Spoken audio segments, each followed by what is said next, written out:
Армысыңдар, кішкентай менің сүйікті оқырмандарым. Түнгі ұйқыға кетерде, әжем айтқан ертек айдарында кезекті ертегіміз.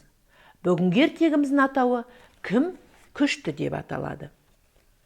Ерте екен, ешкі жүні бөрте екен, қырғауылы қызыл екен, құйрық жүні ұзын екен, қырғауылы қырқылдап, жалтыр мұзға сылтылдап, алшая келіп қоныпты. Қисая жатып қырғауыл, сонда мұздан сұрапты.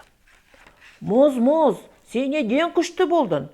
Мен күшті болсам, бауырымды жаңбырға тестірмес едім. Ал жаңбыр, сен неден күшті болдың? Мен күшті болсам, жерге суымды жұтқызбас едім, дейді. Жер, сен неден күшті болдың? Мен күшті болсам, көк шөпке бауырымды жардырмас едім. Ал көк шөп, сен неден күшті болдың? Мен күшті болсам, көк тоқтыны мойнымнан жұлқызмас едім. Көк тоқты, сен неден күшті болдың? Мен күшті болсам, көк шұнақ қасқырға құйрығымды жұлқытпас едім. Қасқыр, сен неден күшті болдың? Мен күшті болсам, көк мылтыққа құйрығымды ойдырмас едім.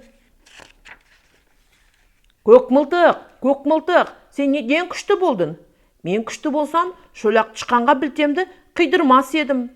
Тышқан, сен неден күшті болдың? Мен күшті болсам, құмырсқаға інімді алдырмас едім.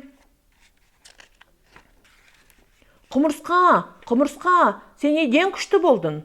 6 баптан ауырды арқалаған күштімін, 7 баптан ауырды жеркелеген күштімін, деген екен құмырсқа.